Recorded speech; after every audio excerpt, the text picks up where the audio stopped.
গ্রাম পঞ্চায়েত স্তরীয় যুগ্ম জনশুনানি ও সমাধান শিবির অনুষ্ঠিত। কলাহান্ডি জেলা গোলামুন্ডা ব্লক অধীনস্থ বরগুড়া গ্রাম পঞ্চায়েত স্থিত পঞ্চায়েত কার্যালয়ଠାରେ গ্রাম পঞ্চায়েত স্তরীয় যুগ্ম জনশুনানি ଓ ସମାଧାନ ଶିବିର ଅନୁଷ୍ଠିତ ହୋଇଥିଲା। ଏହି ଯୁଗ୍ମ ଅଭିଯୋଗ ଶୁଣାଣି ଶିବିରରେ ଗୋଷ୍ଠୀ ଉନ୍ନୟନ ଅଧିକାରୀ ଶ୍ରୀ ତ୍ରିପୁରା ମହାନନ୍ଦ ଯୋଗ ଦେଇ ଲୋକଙ୍କର ଆପତ୍ତି ଅଭିଯୋଗର ଶୁଣାଣି କରିଥିଲେ। ଏହି ଶିବିରରେ ପଞ୍ଚାୟତର ବିଭିନ୍ନ ଅଞ୍ଚଳରୁ ଆସିଥିବା 68 ଗୋଟି ଆପତ୍ତି ଅଭିଯୋଗର ପଞ୍ଜୀକରଣ କରାଯାଇଥିଲା। ସେଥିମଧ୍ୟରୁ ବ୍ୟକ୍ତିଗତ 3 ଗୋଟି ଓ ସାମୂହିକ 65 ଗୋଟି ରହିଥିବା ବେଳେ 8 ଗୋଟି ଆପତ୍ତି ଅଭିଯୋଗର ତୁରନ୍ତ ସମାଧାନ କରାଯାଇଥିଲା।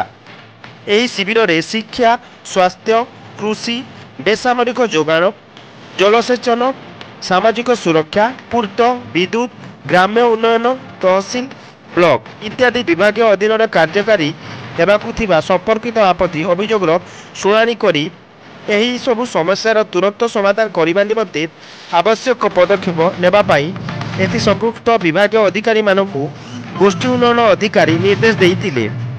ଏହି ଶିବିରରେ ଅନ୍ୟମାନଙ୍କ ମଧ୍ୟରେ ତହସିଲଦାର ଶ୍ରୀ ଚନ୍ଦନ କୁମାର ନାୟକ, ଏଇ ଚିତ୍ତରଞ୍ଜନ ଜେନା, ଯୋଗାଣ ନିରୀକ୍ଷକ ଶ୍ରୀ ଦିବ୍ୟରାଜ ଭୋଇ, ବିଏଓ ଶ୍ରୀ ଲୋକେଶ୍ୱର ନାୟକ, एबीओ लवणी नायक, श्री सुबोध कुमार मिश्र, RWSS श्री सुभाष पंडा, ग्रामीण आवास योजनार श्री दिनेश कुमार पानका, स्थानीय सरपंच श्रीयुक्त जयराम साहू, पंचायत निर्वाह अधिकारी श्री हमिद खान, एडीओ दिलीप कुमार नायक, जीआरएस द्रौपदी माझी को समेत विभिन्न विभागीय ब्लॉक स्तरीय और पंचायत स्तरीय अधिकारी प्रमुख जोग देइथिले।